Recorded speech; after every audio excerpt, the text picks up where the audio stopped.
decided to listen to the Reality Czars podcast. How brave of you.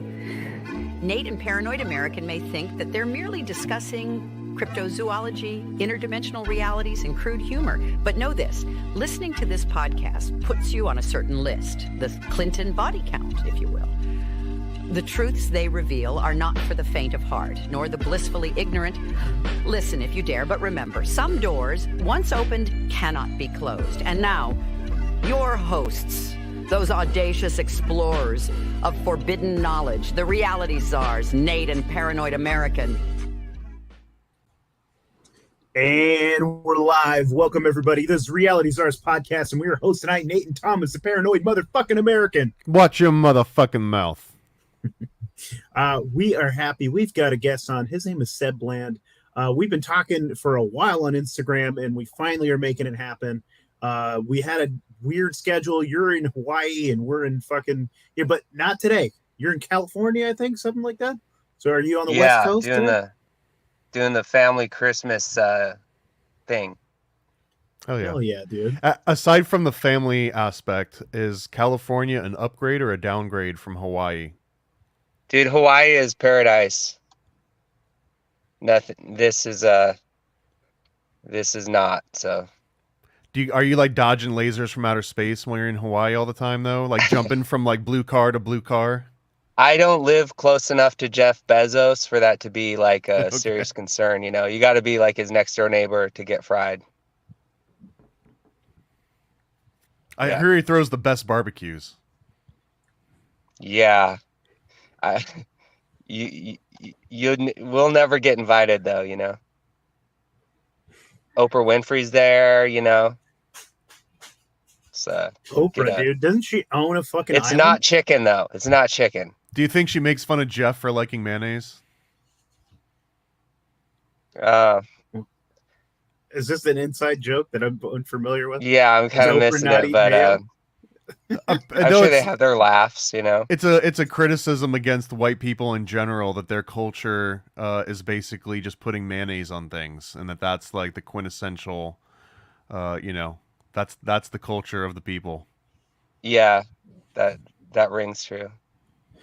I grew up poor as fuck, and we couldn't afford sour cream, and my white mother would put mayonnaise on tacos. So that is a thing. That's pretty gross, dude. Just go without. Yeah. You know what? It's pretty good.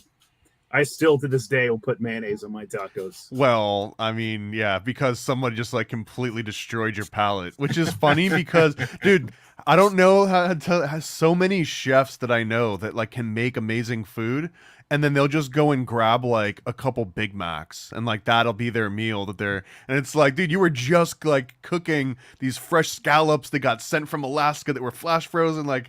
And then you're just gonna go and pound a Big Mac, and yeah, dude. They do.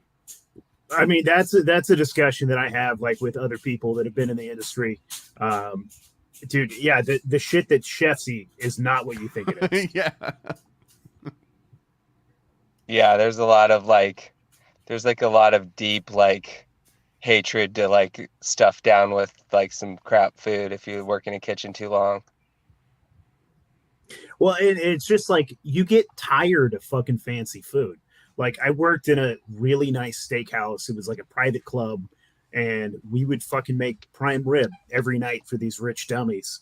And we would have leftover prime rib every night. We could have fucking like filet mignon every night. You get fucking tired of that shit.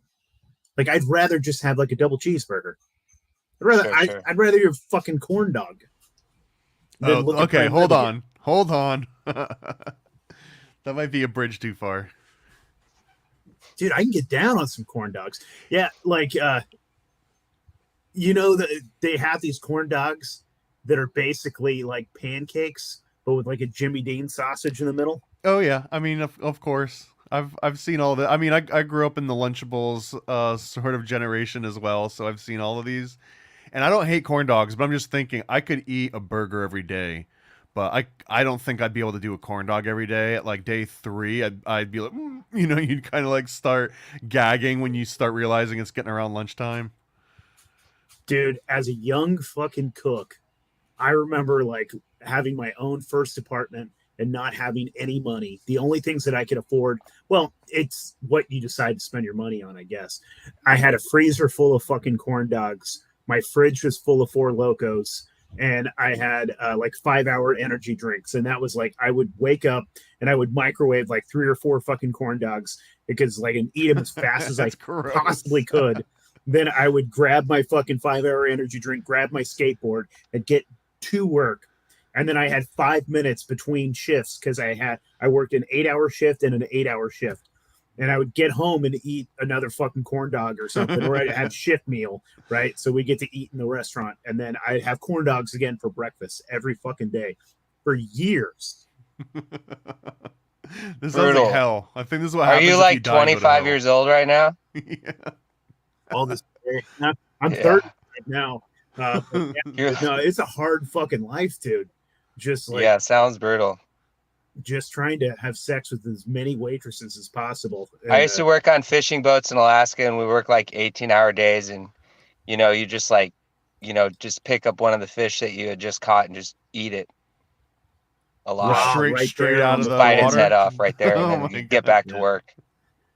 Okay, that's more gross than corn dogs. In a restaurant, yeah, that is more hardcore than corn dogs. But I mean, we didn't really do that. The idea is the same. I was lying. But you should have kept in it. the restaurants, dude. You don't have fucking time to eat, so you're sitting there like, if you fucking make something real fast, you're like standing over a trash can and just pounding it as fast as you fucking can.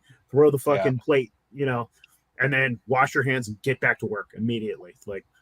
Yeah, it sounds pretty similar to just grabbing that fucking fish and eating him right on the side of the boat. Something like that. Anyways, guys, Merry Christmas. Yeah, Happy Hanukkah. I guess it's Happy probably Hanukkah. Unofficially our Christmas episode. So, well, happy Merry non-denominational Christmas. greetings to everybody. Yeah. So, we put the Christ back in Christmas. Yeah, putting them right in, sliding them in.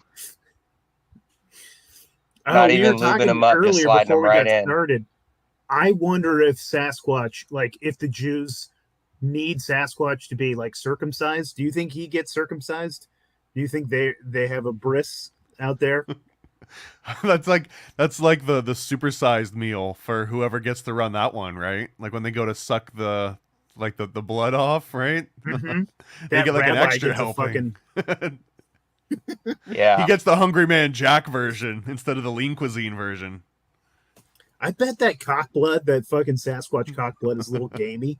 A little bit. A little bit. A little salty, a little cheese under the dick. Yeah.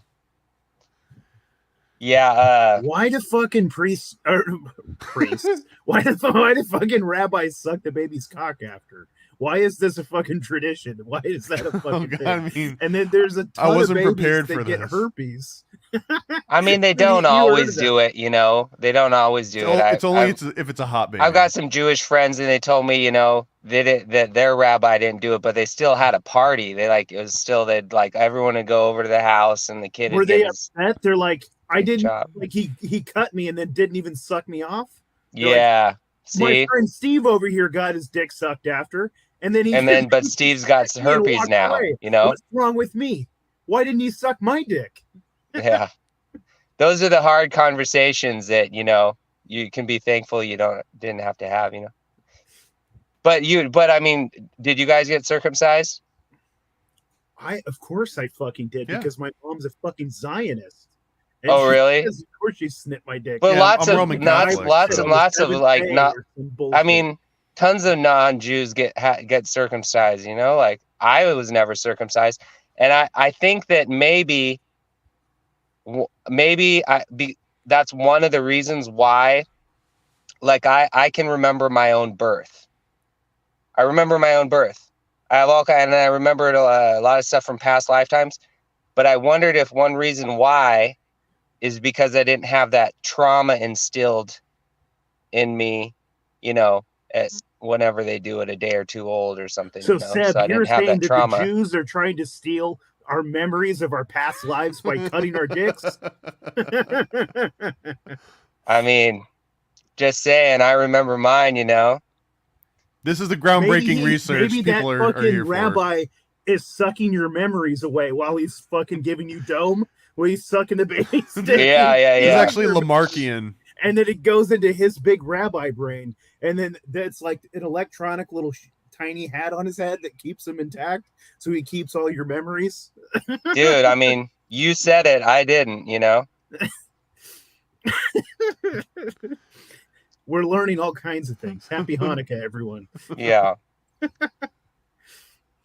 But okay, but no, I did hear a Jew joke the other day, and I wanted to share it with everybody. And I heard it from a Jew, so I'm allowed. I can say it. Also, I have a big Jew nose, and I'm Jewish a tiny bit. So, according to 23andMe, I didn't do that. My stupid sister did because she's an asshole. And so now they have my, well, they don't necessarily have my DNA, but kind of, right? Oh, Thomas, yeah, no, they could make a bioweapon that. Yeah, they got enough of it yeah. to pin you on something in the future. So congrats Yeah. on that. And you'll get like freaking advertisements in the mail forever now about like random Atom sicknesses Bomb. And shout out to Atom Bomb. I should start making tinfoil yarmulkes. Fuck yes. I gotta assume that's already out there somewhere. Yeah, it's got to be. Okay, so why did Jewish men get circumcised? why?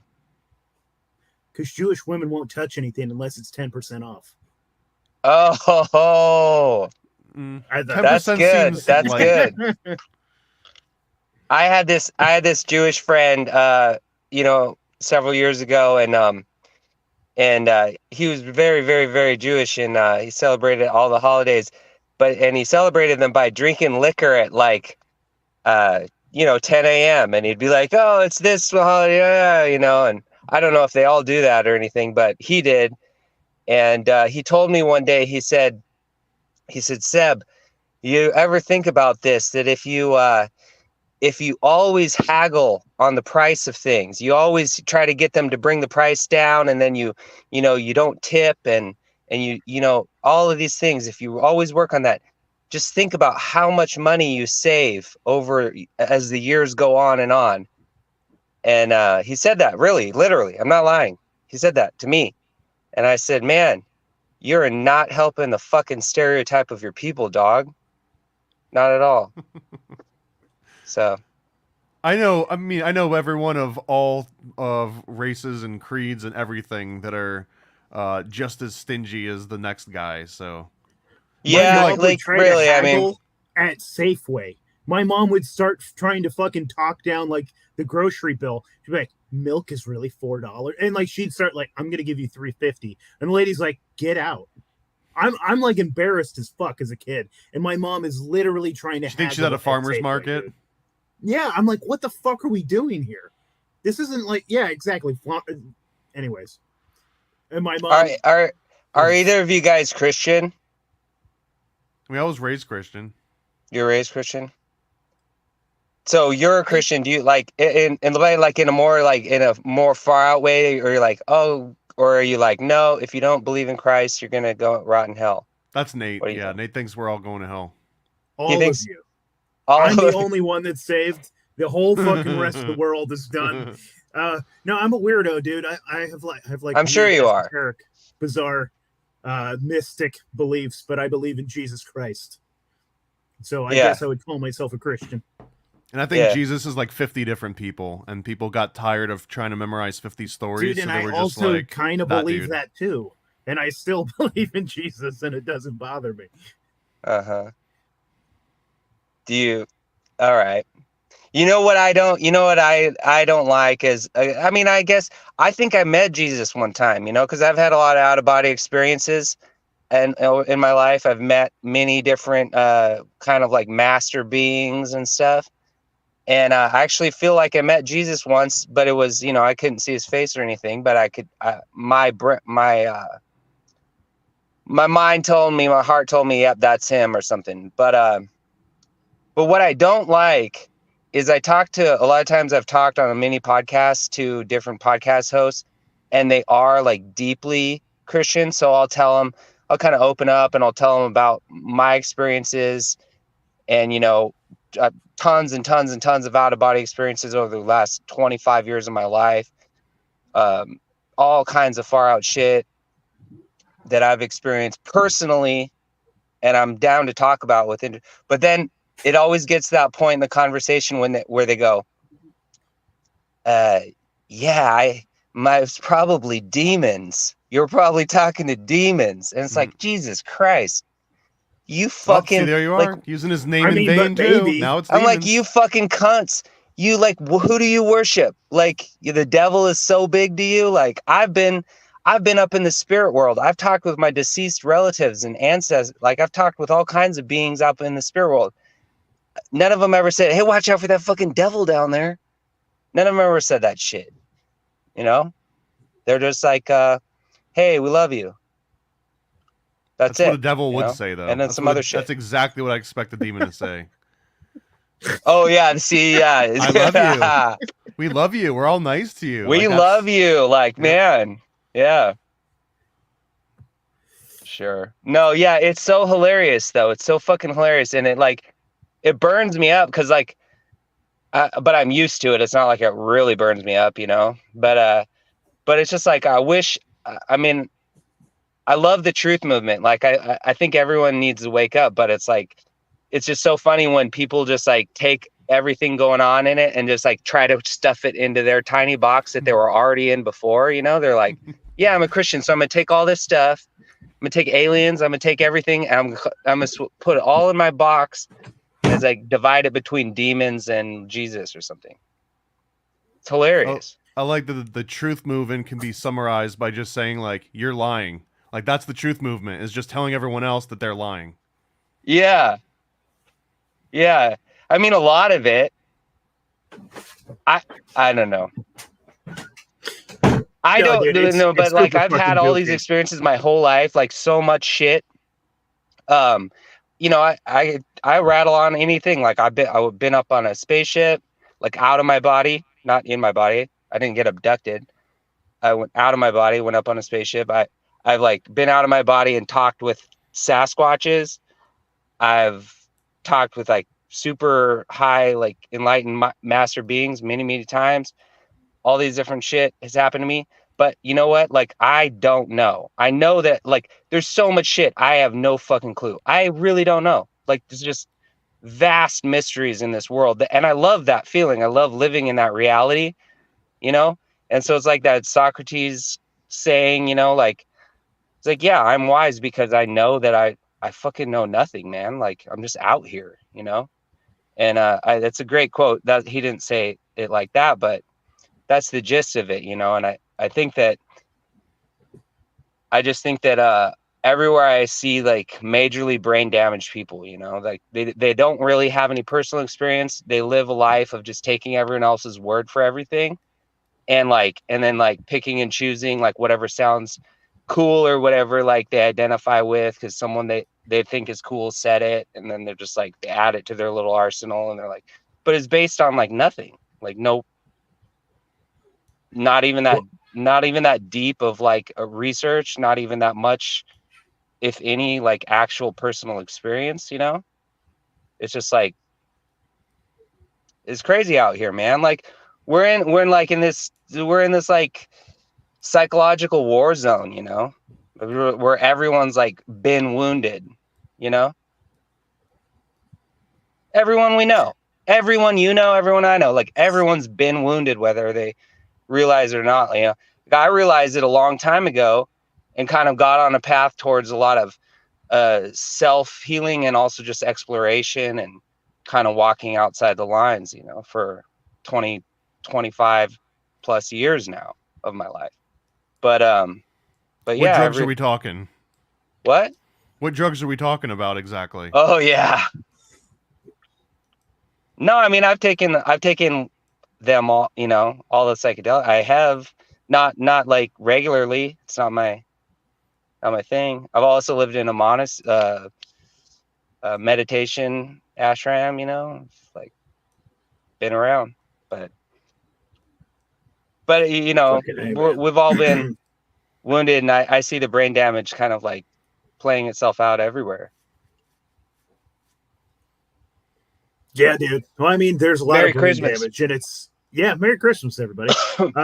I mean, this entire fucking planet is kind of designed for brain damage. I mean, I'm not even kidding. Like, I do think that the circumcision, like, is a form of it's a form of trauma inflicted on you at a young age to try to fucking break you, to try to make you more stressed out, to make you more anxious and angry and confused.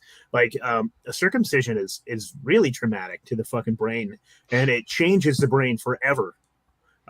Especially, I mean, sometimes you don't choose to do that. You get popped but, out. Like, you're in like that nice warm embryonic fluid, right? And then like you get put out into the world. And that's the first big trauma, is that like this cold air, and then it's like, and then they do that part, and you're like, okay, that's what this place is about. Fuck me, dude.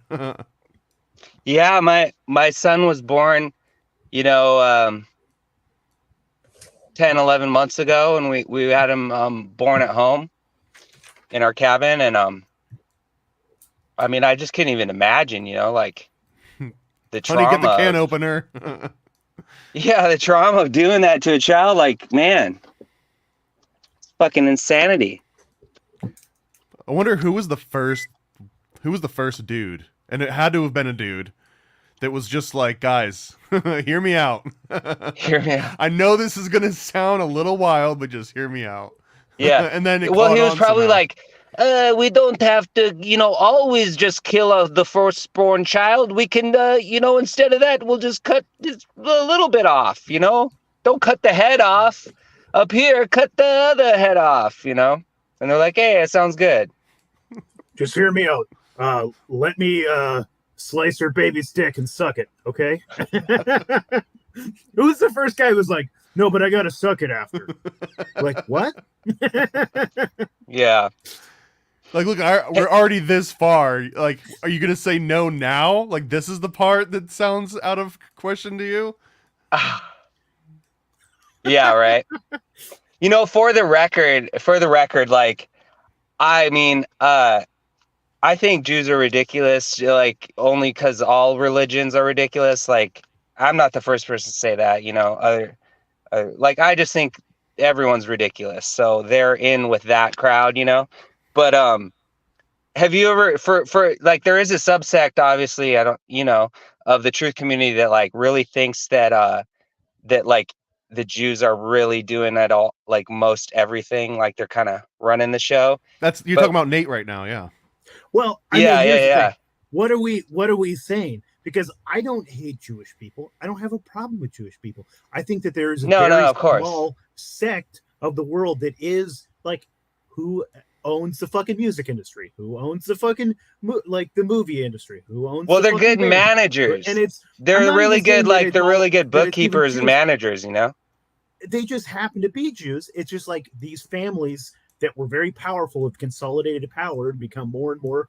You know what I mean? And then it's just, Thomas, what do you call that when you like give nepotism. your fucking son nepotism? It's like a nepotism thing, and it's just like you keep it in these like, and it's rich people. Like, am I gonna let my daughter marry this fucking schlub? No, I want him to marry this other fucking rich guy. We're gonna keep the fucking money in the family. Oh yeah, so that's how it's been forever. The whole idea of like anti-Semitism, the whole idea that you're not allowed to talk about it, it's just them saying that so that we don't fucking point the finger at like the people that are actually ruling the world. They can hide behind like, oh, you're an anti-Semite, and I'm like, no, I'm not. I'm saying that you're fucking robbing the world, you piece of shit. And I'm not saying that it's Jews. I'm saying that it's like a small group of assholes that like, most of them aren't even religious and don't even believe in anything.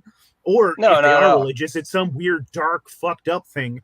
Like they're like Saturnian dark black magic cults that want to, you know what I mean? Like they have nothing to do with Judaism. And so I'm not like, it's funny to make like, I don't know, because I like to be racist in funny, jokey ways, but I'm not pointing the finger and saying Jews run the world. I'm saying there's a small cabal of psychopaths that fucking run the world, and a lot of them pretend to be Jewish, but a lot of them pretend to be white too. They're like, the Vatican's run by these fucking psychos. Like, I look at England too. I think England's one of the giant fucking power players.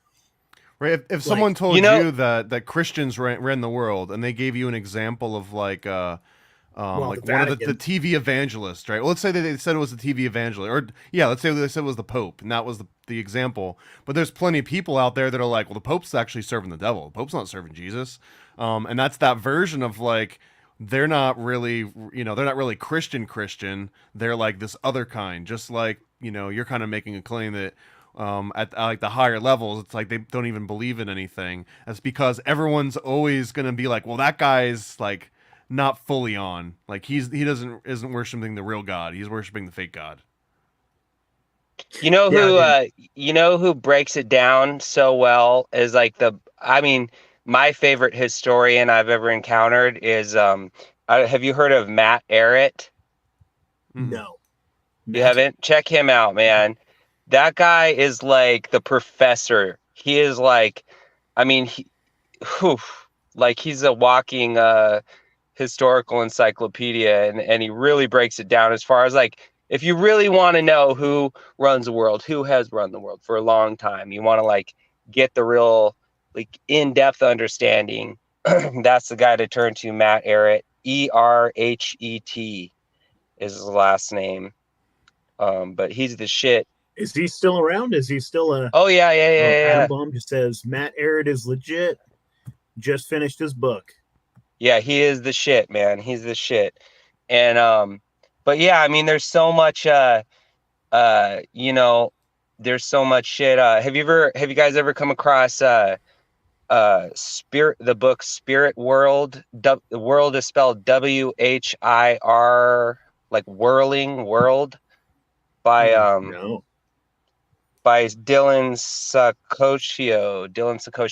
So he breaks down, he's the greatest I've ever encountered by like a million miles of breaking down the etymology of words, of language, all languages and all like Western languages and world languages all around the world, to break down the etymology of all words to show their like common root origin, which really paints a picture, like a deeper picture of like esoteric meaning, like the actual root origin meanings that all religions have basically just tried to copy and paste and go, yeah, that's our thing, that's our thing. So Christianity is copy and pasted, Judaism is copy and pasted, Buddhism is copy and pasted, like everything's copy and pasted back from something that goes even way back before Egypt and everything. You know what I mean? Like goes way, way, way back. And so that's a fascinating I just throwing these things out because like I've navigated the terrain of like truth movement and awakening and spirituality and what everyone's saying all over the place. And I would just say, if someone wants to like really get down to the best meat and potatoes of everything, those would be like the two most fantastic sources I know of. Yeah, man, that's fascinating. I mean, Other than just pursuing personal experience, but yeah, I find that probably to be the most valuable is just, I mean, mushrooms actually help me a lot. Just self, just self introspection and kind of deciding and discovering who I was and who I wanted to be and who I didn't want to be anymore. The aspects of me that I fucking hated, that I didn't, there you go. the type of person that I didn't want to be or be around. And, and that actually, I say that a lot. It's like mushrooms brought me back to Jesus. Awesome. And I think was he Jesus like, Christ was did Jesus say to you like, you're so naughty, why were you gone? No. When you came back, was he like, did he scold you a little? He was like, Mm-mm. No, dude, no it's the spankings? prodigal son, bro. His prodigal son. You know what I mean? Like he was just like, get in here, dog. Yeah, he's like, I didn't even notice you were gone. No, he noticed. He was waiting, dude. He was That's just how chilling. it is. Yeah. All right. Yeah, dude. We had a fucking feast. Good. A spiritual feast. It was I great. love it.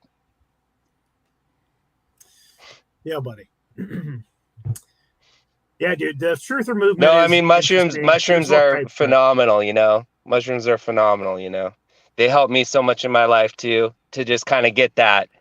I think that first powerful like glimpse and just like, and just like really change course in my life to really drastically change course and kind of see what is worth what is of value and what is just kind of just aimless and lost and not any direction I'd want to go, you know? So, I mean, mushrooms is the reason I did not go to college, you know, mushrooms are the reason I started traveling, you know, changed my course at an early age.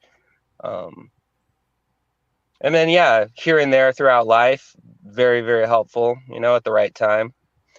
But really, I mean, it's just like, it's an everyday thing, you know, to be like, I think put it in a Christian terminology, to live in this world and to kind of bear the cross. And what that has always meant spiritually to me is that everyone is going, like, if the cross is a flowing river going in one direction and you're going across it, you're crossing the rest of the world. Everyone's like heading like fucking to oblivion, you know, everyone's rushing in one direction and you're not going that direction. And so your life is guaranteed to be one filled with friction, you know.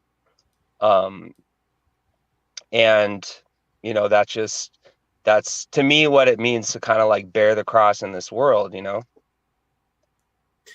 You know, it's interesting too, though, Ceb. It's like, it does feel like there's friction, but it's only when you're focusing on that, like, outside stimuli, when you're focusing on like the world. Because it's like, when you are like, when you're in tune with whatever you want to call it, I call it the Holy Spirit. Some people call it like, even like your inner self, or like people will talk about like, you know, their spirit guide, or whatever it is, like even internal monologue, like your inner God head. When you're in tune with that and you are living the way that you should, it almost feels like you're like in a river and you're going with the river. And like, to me, the biggest struggles that I had were when I was trying to fight the current, when I was trying to fight what, like it was a very like clear path. God had a path for me. Okay, this is what you're going to do. And whenever I'm like trying to decide and I'm trying to do it my way, that's when I have the biggest struggles and frictions. But it is interesting too, because when you start doing that, the rest of the world doesn't like it. You know, it is pretty interesting. They don't, you know, it's one of those things too, where like your current friends, sometimes it depends on who you like hang around with, I guess. People don't like to see people succeed. People don't like to see their friends change. People don't like to see their friends like you know, like a good friend of mine got sober, or like when I decided to quit smoking weed, because I quit smoking weed probably about a decade ago. There's just a bunch of people that fucking didn't fuck with me anymore. Didn't even fucking talk to me anymore. You know, it is interesting. It's when you change different things about yourself that you think are positive. Sometimes, you know, the people around you can be your biggest critics that are supposed to be your friends and things. I don't know. You sound like Yeah, a I narc mean, to and me. then it just goes on and on from there. Try doing a 8-day fasts. Watch the reaction of people around you. Try to go to Thanksgiving with some friends and family and say, "No, I'm just going to eat some salad right now. That's kind of the path I'm on right now." You know, watch the judgment. Anything outside of the norm, if you choose to do things outside of the norm because that's what you're choosing at that moment, just watch how much judgment. And it's no big deal. Like, it doesn't even. It's necessary for anyone to kind of strengthen themselves as a person. You know, like, get you You know, really I really think it's used to them the judgment that and criticism they of know that they should be doing the plebeians. same thing. It's them judging themselves. It's them getting angry at themselves for not making the right choices. It's just like, Sometimes. try getting not vaccinated, and then you're with tons and tons of family and relatives and everything, and they all know that you didn't, and it's like, you're you know, you're going to be an outsider. Just get fucking used to being an outsider, you know. And I have done that for a really really long time. Like, I'm used to it. It still grates on my nerves a little bit, you know. It's like, it's still it'll always like rub you a little wrong because people are catty and like they're really like behind the back and chicken shit about the ways in which they'll, like, you know, try to think less of you, or like, you know, they're scared. Like, we know that, they're scared of like tons of things. But and you just kind of bring that out of them. So anyways, it's just like something you get more and more and more used to, right? And then, you know, maybe soon there will be like the next pandemic and the next round of vaccines everyone's got to get, and then we'll be in the same situation again, to be like saying no, you know. And it's like it's gonna be necessary, like to continue like being in a true like living soul and saying no to the insanity going on, you know. And whatever they like want you to do next, like whether it's like, oh, we're gonna have to if you want banking access, or if you want to get the 1,500 injected into your account every month, we're gonna have to like have a know way more about you and like have it be like based off your fingerprint and then maybe a chip in your hand. I'm just riffing, you know. Who knows what the next shit will like be suggested will be, you know, but it's going to take I think it's in Brazil right now. Yeah, I mean, it's absolutely why the welfare state exists, and it's always been a way of like patronizing people. Like you can go back to like Thomas, was that FDR? Was that FDR that said, "I'm going to make the blanks vote for me for the next 50 years"? That was LBJ. FDR. LBJ. Okay. Mm-hmm. Well, just using the welfare state, like the state has always been able to buy votes, and it's kind of like weakened people too, because then they get dependent on the state, and then they can use that carrot, and they always have the stick above your head, right? Because I mean, that's what they're like, what's happening in Brazil right now. Correct me if I'm wrong, people in the chat, but I'm pretty sure this was Brazil. Maybe it was. I'm 90% sure it was fucking Brazil. But they're tying that your like food stamps to your kids getting vaccinated now. They're like, if you're gonna keep getting, yeah, whatever it is, food stamps or welfare, you are gonna have to get your kids up to date, and they're gonna need to get poked, right? And so yeah. I mean, that's totally the for compliance.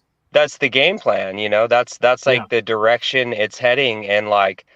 And that is definitely, obviously, the game plan. They're going to roll it out other places. They'll roll it out in Australia. They'll roll it out in Brazil and other third world places before they try to roll it out here in the United States, you know. And we just look at Australia as a third world country at this point now, too. We just include them like Australia, Brazil. I've been there. I've traveled. I've traveled there, and you know what's crazy is have you guys ever been there? I don't know, but. What's crazy is to go to these British colonies that they were British colonies. See, they never rose up against the crown. They never kicked the crown out. And so it's like the United States was able, I think, to kind of spiritually purify itself by at least, however that changed since then, I don't know. But the effect of kicking Britain out and like having that first battle with them and be like, fuck you, we're done with you motherfuckers, that is really, really good. And you see this like kind of like you see the tentacles of this like ancient, like a much more ancient evil, like in Australia and in places that never did that. It's like Dude, there's this I deep blame England for the majority of modern day problems. Like you can like, it's like that 6 degrees of Kevin Bacon kind of that thing. You can find like the majority of modern day problems stem from fucking England. England is and you know the evil player. Yeah, the trading company and everything, you know, and Holland was in with that. You know, the Dutch were right in league. They were like, hold my beer, England. Like I'm gonna fucking go over here and smoke like 10 million Africans. You know, like and I've kind of a deeper personal introspective thing about that. So my great fucking great something grandfather, Capper Titsing was the last name, and he was part of the Dutch British trading company, and so he was the ambassador for Holland to Japan. He was like the first Western guy to get into Japan in like the 1700s. So he's like the first fucking Dutch Western guy, white guy, to break in, like be allowed in and establish trading with Japan. And then he was kind of in the higher upper echelons. Like my family from back then stayed up in the higher echelons. And so I know, like, down that line, my grandmother, her great grandparents, there's some fucked up people, man. There's some dark energy came down, which I kind of was able to spiritually see. I could see like the tentacles of that, understand it, see how it like destroyed my grandmother, see how it destroyed those people, because all that evil, familial karma shit flowing downhill. But so yeah, I have perspective on it, personal perspective. Kind of interesting. Just out of curiosity, I sometimes wonder this, because I'm a weirdo that believes in reincarnation. And I'm a weirdo perspective. I'm a weirdo who remembers his own sons that he had in his last lifetime. I mean, I know who I was. I remember my life, So yeah. So I got a random question for you. So as far as so we're in this life now, right? But the way that I sort of see it, this is just my own personal perspective. But I mean, this isn't unique. A million people have fucking said this before, but we're kind of right now we're in a meat suit, right? But we are a spiritual being outside of this meat suit, like something that's eternal, that keeps going, that can't be destroyed, that we go back to source, and then we come back down here and inhabit a new body. But when we're talking about like this ancestral trauma from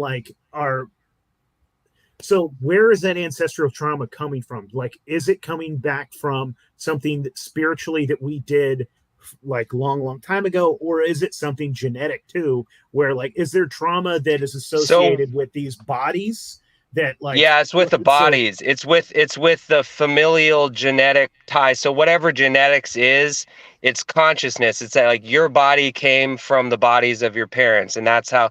And so the body is like your PC. It's your personal computer, and it has memory storage. And so it's storing memory of everything. It's storing the memory of, consciousness is storing the memory outside of your body. But it's like your body's your PC. So it's like those, if your body's your PC, then those viruses that it's like the sins of the father inherited by the son. So you got those, they got passed down because no one fixed it earlier. No one just ate some mushrooms and took a really long walk. No one was like, oh man, I'm being a fucking psycho. I don't want to go kill these people. I don't want to march to these orders. No one like broke the cycle. So now like all of that shit kind of falls on your shoulders, and you're like, fuck, I just got here, so now, do you so think that's the gist, it's not, but it still has no relative. It's not necessarily relative to you as a soul and what your last lifetime was at all. It's something else, Now, there could be other karma. There could be shit that you fucked up in your last lifetime, but it's all just like it's like school. It's just like you didn't get a very good grade maybe in your last life, but you're like, you're a good sport about it. You're coming back. You're here like, man, I'm going to do better. I really want to succeed. It's a little bit of column A and a little bit of column B. Right. So yeah, it's everything, man. Everything's everything, everything's everything. It's like when you see it, for me, I've seen enough of this stuff to be like, hey, as long as you don't get too fucking worked up about it, don't like focus on one thing. Like, of course you're going to have that shit. Of course, look around, look at the history, look at the last 1,000 years, read like some deep history on like what's gone on, how many wars, how much shit, how much insanity, how much, and also like a lot of good, like tons of people loving their children, doing the best they could, working way harder, than any of us ever have, with a better attitude about it. You know, it's like there's a lot to like value and love about human history, you know? And so you know, it's just it's this crazy big mixed bag that was this big soup that we're in. But you know, as long as we don't make too big a deal about the negative aspects, you know, don't focus on that too much. And that's, you know, that's another problem I have with the truth movement is people want to try to get to the bottom of the darkness. They want to figure out who's related to who and who's actually a lizard person, what is a lizard person, and all this shit. And it's like, bro, how is that even helping you? You know what I mean? How does that even serve any actual purpose? Like, it would be far better to just go talk to your grandmother and ask her, like, what was it like when she was a kid or something, or go read a historical book or something, you know? Well, I agree that a lot of the truth movement, and just humans in general, they will point to problems that they have in their own life, and they're looking for an external reason. And so they're like, well, it's because of the Jews, or it's because of the lizard people, or it's white people, or it's black people. They're the reason. It's the rich people. They're the reason why my life sucks. They're the reason why like everything's terrible in my life. And like you're saying though, like what probably benefits you a hell of a lot better is some self-introspection, and like, or even like, what was like you said, like, what was your life like, grandma? You know, things like that, and kind of getting in touch with, I don't know, man. I would like to get in touch with maybe some of my ancestors. I think some of my ancestors were pricks, though. I mean, I'm definitely full conquistador line. Like when we did the fucking 23andMe, or whenever my sister did, I'm like mostly Spanish and Portuguese. So there was a lot of like raping and fucking pillaging in my ancestral line. It's, you know, it is funny like what you choose to what, like, I mean, you know, in any old person, like I mean, if okay, so my last lifetime, I've remembered shit about it, and I know where it happened. It happened, a lot of it happened in Russia, you know, and back in the turn of the 1800s to the 1900s. That was the time period. And but so it's like, I individually as a soul, I'm related to these people that I was born here with, and their familial history. Yeah, I'm related to them. Some of them, I think, like my father, I'm pretty damn sure that I shared a past lifetime with him. I kind of remember his face from there, right? And so yeah, it's like, we're all family. Like the whole, like, you play this movie out long enough, if some like Buddhist monks are right, and they're like, oh no, we're coming back over and over and over and over for like a really, really, really, really, really, really, really, really long time. If that's true, I think it's forever. Then we're all family. I don't think there's a way off the ride. I mean, we've been having I don't think so either. Conversations with folks, and they think that they can get out of the cave, but I'm not sure you can, and I'm not sure that you want to, anyways. I don't know. I don't know what the fuck's outside the cave. Maybe I'm just like Thomas. What do you call that? Stockholm syndrome? Like I don't even know if that's true. Walls. I don't even know if Stockholm syndrome's a real thing. In my opinion, this is the cave. We're in the cave right now. And when you die, you go into the spirit world. And that's where I've been up in the spirit world many times out of my body. I've met with like my grandfather after he died. I met up with him. My stepfather after he passed away, met up with him, talked. And both of them, when they died, they were old and pretty, you know, not doing that great. And but when I met up with them, they're back in kind of a younger form. They're in the spirit world. They're looking kind of like that healthy 30, 40 years old, but like real healthy, not like they looked in their physical life. And so that's out of the cave. They're out of the cave. We're in the cave here. Spirit world, that's more like out of the cave. And there's a lot more, like, you don't have a fucking job when you're in the spirit world. You don't have to go to work and earn money. That's all down here shit. You know what I mean? So like from personal experience, talking with them, seeing that joy, like that, you know, that love shared and everything. And, that's shown me kind of what's on the other side. Right. There was one more thing I wanted to say about that. Um,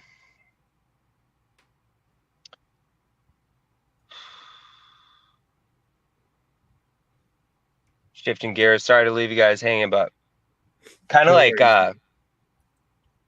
moves my mind pretty far to remember those things, right? You know, kind of takes my mind pretty far away to get there, um but anyway, that's that's what I've seen, those experiences that I've had, communicating with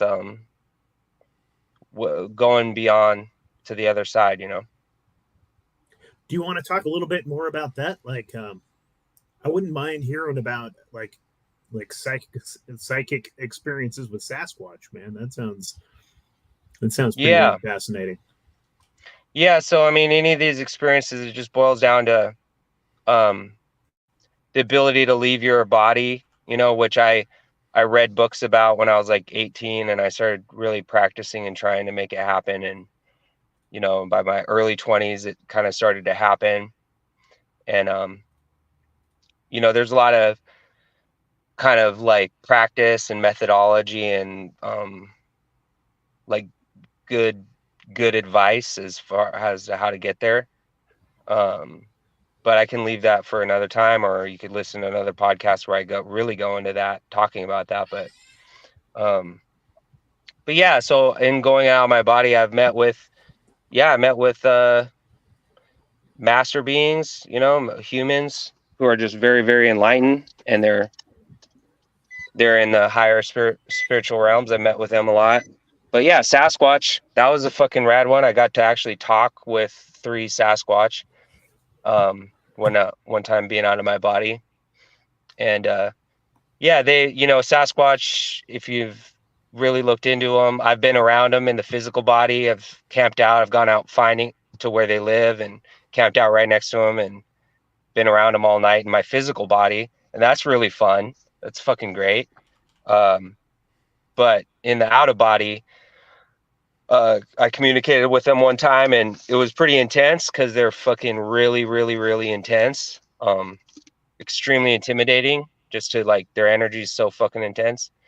But the older one of the 3 that I met up with just said to me, he said like this, he goes, "You need to understand one thing," like, and this is all telepathically, that he said it to me. He's just like, "You need to understand one thing. We are in no way evil.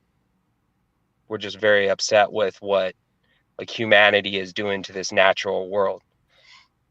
And so I was like, okay, got it. And he just turned around, walked away. And that was, that actually was exactly what I needed to hear, because I think at that time I was affected by listening to all these people talk about their Sasquatch encounters, like all these hunters and all these people that got so traumatized by their encounter with Sasquatch, or that it kind of like was making me question a little bit, like, even if he's like the nicest guy when you meet him, it's got to be fucking intimidating. First off, like, first of all, you're seeing something that you didn't even know for a fact was real yet, and then you're I mean, I stood right in front of him. I sunk down onto my knees with my hands in the air, because I just was like being like, duh, like a dog, like showing my belly, like, duh. It's very, very intense to be in front of him. I was actually going to ask you, because when you had first mentioned Sasquatch, you had talked about meeting him in a spiritual realm.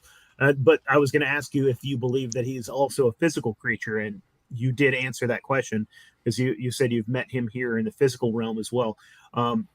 Yeah. And when I met him, when I was out of my body, I was just out of my body, probably a half a mile from where I live, in a field. So I'd gone out of my body, gone out there, and I had just met up with my stepfather, who had passed away a year before that. So I met up with him, and then I continued walking out of my body. So it was like in the physical, it was like still on the ground of the physical world, right? Whereas there are like more spiritual realms that are very different, and they are all over the place. They're all over. They're higher up in the there's just all kinds of places that are more the spiritual world, right? That's fascinating, man. Can you still communicate with them if you want to, or is this you Um, happen to run into them? if I Can you ask, summon so them? I live in Hawaii, and I was thinking about them very intently and questioning whether or not there were any there.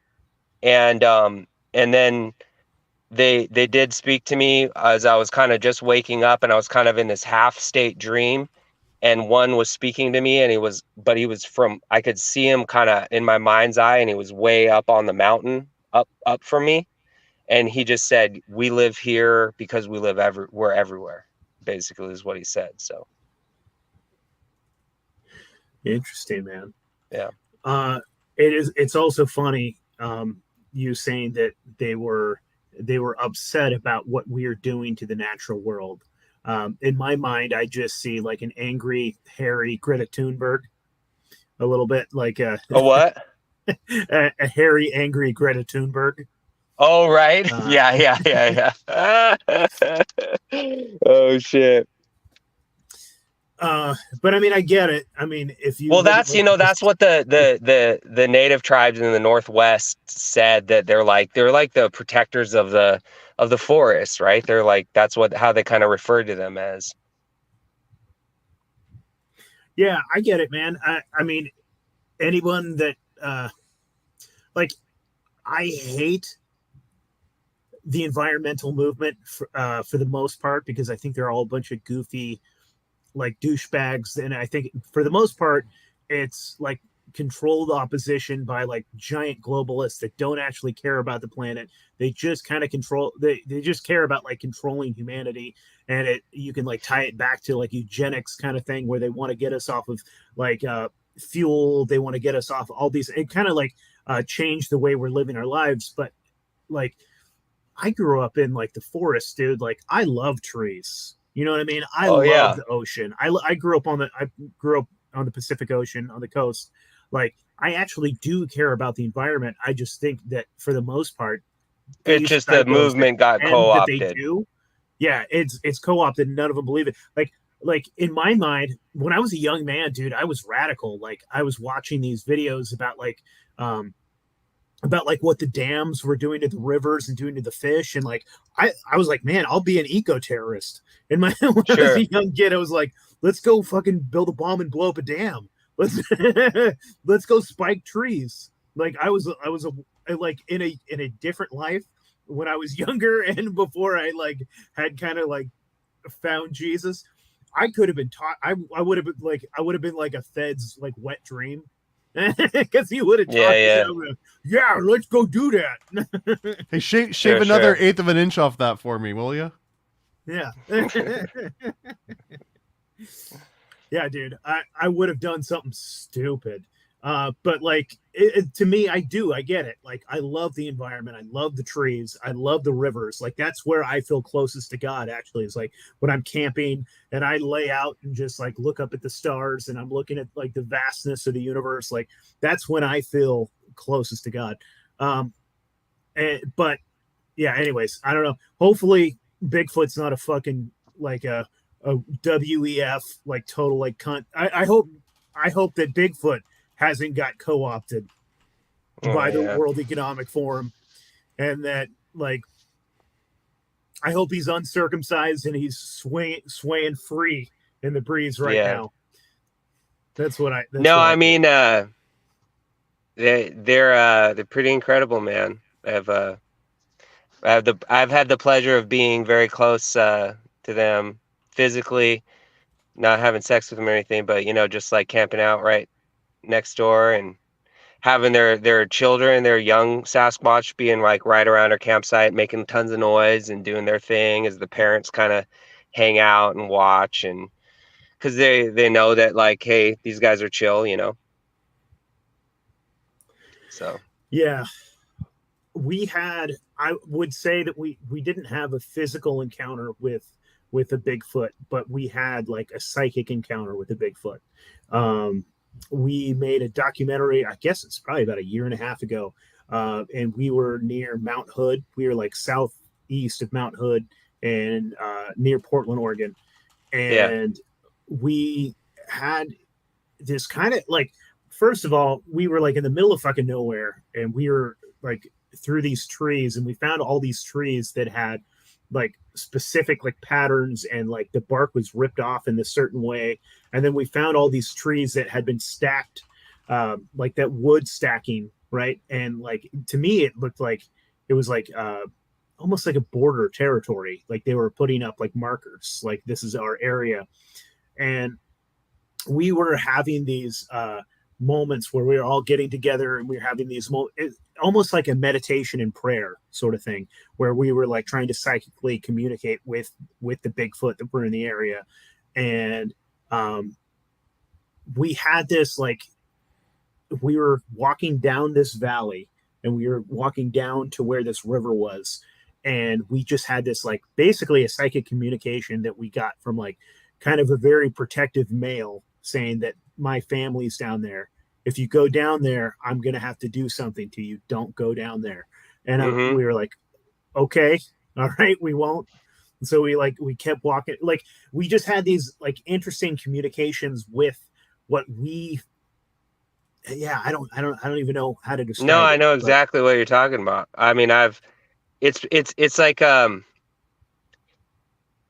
this is something that, like, you know, you can only, like, if I was going to be a cunt, if I was going to be a real bitch, I'd be like, oh, well, maybe you're just thinking that yourself, you know? And it's like, because, you know, I've had many, I'm not going to be a cunt, and I'm not going to say that, because I've had many experiences where it's not my mind. It's not something, I didn't have that thought. I didn't plan to have that thought. It was just like, it was like a voice said something to me, and I was like, oh, okay, I heard that. Gotcha, bud. Thanks. You know, because it is that mental communication. Yeah. And I've experienced it many times. Yeah, man, it was fascinating. And it's one of those things that, like, you do sound like a schizo talking about it. I don't give a and the majority fuck, of normal people. Yeah, I know, but I'm just saying the majority of normal people, when you talk about this stuff, they're like, you you know. And it's like my partner, who's really fucking cool, my documentary partner, shout out to Ben. The last little documentary that we shot was we were ghost hunting, and we had the strongest and craziest fucking interactions. Like literally we were fucking terrified. And yeah, dude, I don't even know how to explain it, but like there is, I think we're getting ready to do another couple documentaries coming up. So I think we are going to do some more ghost hunts. I've got some friends that aren't scared to use a Ouija board. I don't want to touch that thing. But yeah, man, it is fascinating. We are not alone. I definitely feel the paranormal around me. I try not to connect with it when I'm in my house, because if like I start, like, if I think my house is haunted, I'm gonna sell it or burn it. So yeah. Can I just give you a little advice? Sure.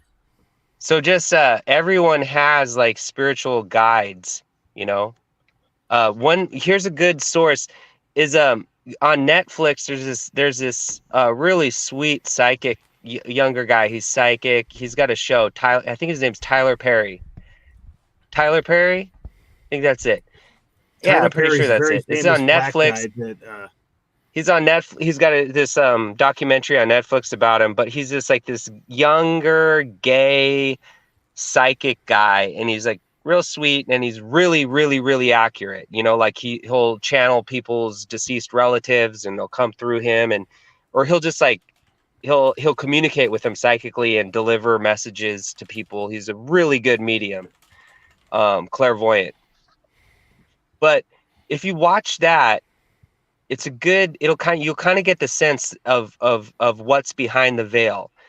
See, what's behind the veil is not a whole bunch of fucking demons and ghosts trying to get onto your Ouija board and come into your house and knock shit around. No, what's actually behind the veil is like a lot of your relatives, they're not right there in your fucking house, but they are keeping in check with you. You have spiritual guides that are way fucking amazing and really, really strong, powerful, like way more powerful than any like evil like spiritual entity or whatever fucking shit. So it's That's interesting, man. You know, that's what I've learned and come to know to be true in my own personal experience. But if you watch a show like that, Tyler Perry, I think that's his name. It's on Netflix. But that guy, you watch a clairvoyant like that, and you can kind of start to, if you really watch, read between the lines, you can start to kind of see what's really going on in the spiritual dimensions, you know? Okay. Maybe it's a coincidence, and there's another Tyler Perry. The Tyler Perry that I'm familiar with, my mom loves his movies. It's this like black comedian that gets in drag, and he has a character called Medea, and she thinks it's the best thing in the world. And I've been watching Medea movies for years because my mom is obsessed. Maybe I'm fucking up the name, but it's this little. Maybe anyone in your chat will know who this kid is. He's gay. He's white. He's like younger. He's like 20, 30 years old maybe, but he's just like, there's a documentary about him on Netflix. It's banger. It's good. I love it. That's cool, man. We've had guests on in the past. It was actually a couple. Well, the second time he brought his girlfriend there, but like he was saying that his grandfather would visit him quite often, and he would watch them have sex, which I think is hilarious. The grandpa would show up, but like he didn't even know because his girlfriend was the one that could see him. And so like his girlfriend's sitting there watching the grandfather watch them as his little ass is pumping on her. That's funny. You know what's kind of reminded me of is something that's cool that I've experienced a lot is when I'll go out of my body, and then I'll go kind of into a spiritual place, right? I'll kind of be guided. I'll be brought somewhere, and I'll meet up with people that I know here in this earthly life, but I'm meeting up with their soul. So their soul always looks a lot different than they do in their physical life. It looks like them, like I know it's them. It's obviously them. But let's say in this life they're like 30 years old, and they're like, so let's say they're really unhealthy or something. It's like it's a girl that I know, and in this life she's like 80 pounds overweight and like, you know, drinking too much.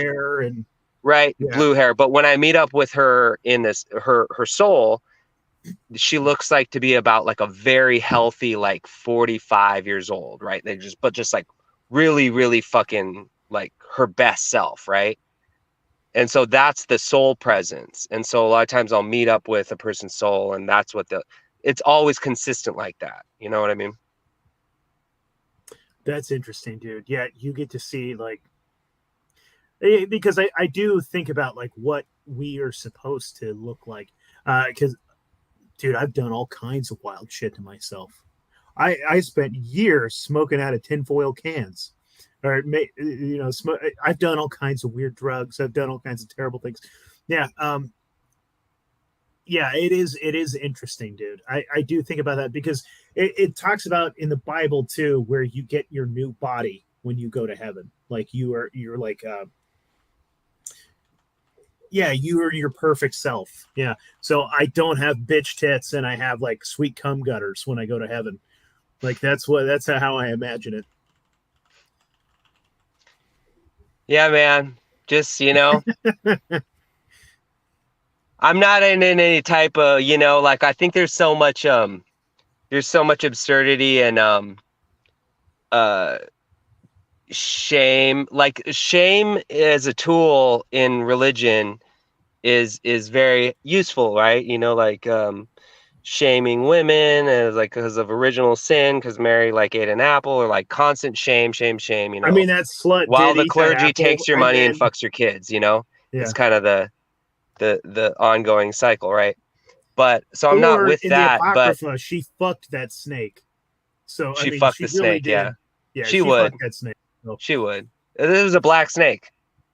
Yeah, I mean, dude, we have fucking talked about that before. That's what that anaconda was. Yeah. Yeah. And yeah, Adam was not happy. He came back. She was getting down on a big black hog, and then she didn't want to go back. And he was like, you know what? Fuck this. Yeah. That's really what happened. He's like, give me my motherfucking rib back, bitch. Yeah, buddy. Yeah. So there's a lot of shaming in. Yeah. So I'm not with all that shame. I'm not with it at all. I think it's a bogus trip. But in that like relationship with ourselves and like learning how to treat ourselves better and like learning how to actually push ourselves and go a little farther than we have before, work a little harder, like for ourselves, not because God's going to like us more or Jesus is going to be like, okay, you can come to my after party or like any of that, not for any outer acceptance, but just simply for that, like that knowing that mystical truth that like whatever this all is, it's within me and the journey starts here and it's every day I'm just going a little farther, working a little harder, like getting a little more joy out of the journey. There's no shame in that. It's just like I'm always like a big proponent of like, hey, why are we shortchanging ourselves? Why do that? Just because other people are, just because maybe everyone in our familial history has been shortchanging themselves and being a slave and like treating themselves like shit just to kind of like get by or like whatever, just fit in, so there's no shame in the game. It's just, I already said it, but I'm all about that. Like, that's kind of it's kind of my thing. Yeah, dude, I honestly think that like there is that whole concept of like taking care of the vessel that God gave you. And so you can chalk that up to an external God, like I'm doing this, I'm not going to be a glutton because I'm doing this for God. Or you can say that like this is the vessel that God gave you, and that inner self, that inner spiritual self, like to be the healthiest you can be, to be like spiritually healthy, you do have to take care of this vessel that you're given, like to be your sharpest, to feel your best, to be your kindest and most empathic. You do have to take care of this. Like, I know that there's been times in my life when like we talked about earlier, when I was fucking eating 4 corn dogs for breakfast and not getting any sleep and doing a bunch of cocaine off of like strippers' titties and stuff like that, and like drinking like whiskey for dinner. I didn't feel like a good person. I wasn't being a very kind person. I wasn't being my true spiritual self. I was like stuck in a rut, and I feel more like so like the whole idea of like shame and the whole like power construct of it, like maybe even it was like, well, I don't know, maybe I'm giving it too much credit, that it was like it was there to be like a good thing at first to like keep people in line and hopefully that they would find a reason to take care of themselves. But it has a whiplash effect. Like maybe you went off the rails a little too hard because it was like your Rumspringa. You're like, oh, I'm on my own. I don't have to go to church every Sunday. Now I'm just gonna be a bad boy. Like I don't know what your personal psychological trip was, but I think that a lot of times it can have that whiplash effect on people, like when they're raised a certain way, they'll go off the rails a little extra hard, but DVDA, anyways, on the track of just like, I don't have time to get into that at all. The whole, like everything I could say about, but I did Loomis from Chan It Down. Yep. He's become a really good friend of mine. I've been on his show many times. We did a fantastic show and it was pretty recently, and it was titled he titled it Stop Shortchanging Your Health and Well-Being or something like that. And it came out really good. Another thing me and Loomis have going on soon, because we both live in Hawaii. He lives on Oahu. I live on the Big Island, but we're going to be working on some shit pretty soon. Pretty fucking incredible shit. All I'm going to say is there's actual pyramids, real pyramids in Hawaii. Real deal. So me and him are gonna be doing some adventuring, going to them, doing some shit on that. So it's gonna be cool. That's cool as shit, man. Yeah. Thomas, what is significant about the shape of the pyramid? Like, why is it such a because it's made by people, or like people with higher awareness and technology. What's so significant though? Like, so it's like the exact angle of quartz crystal. So is it 52 degrees, 52 minutes that quartz crystal grows at? The point of a quartz crystal grows at that angle, and that is the exact angle that pyramids mimic. Interesting. Okay. Yeah. I mean the mysteries of pyramids and what they really symbolize it's way beyond me, man. Hey Thomas, are you a believer that like that old story about the obelisk actually being Osiris's penis? That like that's what that shape was from. You know what I'm talking about? Definitely. That story? Yeah, it's hot. That's why I always touch it whenever I see an obelisk. I always give it a quick little I was always rub. curious. I mean, like, had they not ever seen a dickhead before? Like, the obelisks don't really. Well, that was the way they used to circumcise. Is they used to kind of like hit it at angles, right? They didn't go around the edge. I see. It was like, when you have to like sharpen your pencil, but all you have is a pocket knife. I think it's like that. Yeah. This is how you get an Egyptian dong. Yeah. Okay. I'm gonna have to wrap it up, guys. Here in just a minute. It's been real though. Yeah, man. Is there anything you want to promote? Talk about like you? I do a lot of stand-up comedy. You can check it out on Instagram and see pictures of me and my family. It's like I just got one Instagram. I'm not really big on online, but it's Cebtastic, CEBTASTIC. So if you want to befriend me on there, go ahead. And you can, if you scroll back, you can see a lot. I've recorded a lot of my stand-up comedy that I do. And then other than that, I am starting a podcast. I got like one episode recorded so far. It's called Diggable Light Podcast. And it's only available on Spotify. I've just been so busy, like in the last 2 years. I moved back to Hawaii. I had a child. I started my business. I built my house. I built like 5 other people's houses. So it's just like fucking haven't had many days off. So, but I'm getting on it. I'm going to get my podcasting going here a lot more soon. Hell yeah, dude. That's fucking awesome. Thomas, what are you promoting tonight, buddy? The big one is Chaos Twins still, because I just placed the order for like 2,000 copies. And then are you working with Sam on that?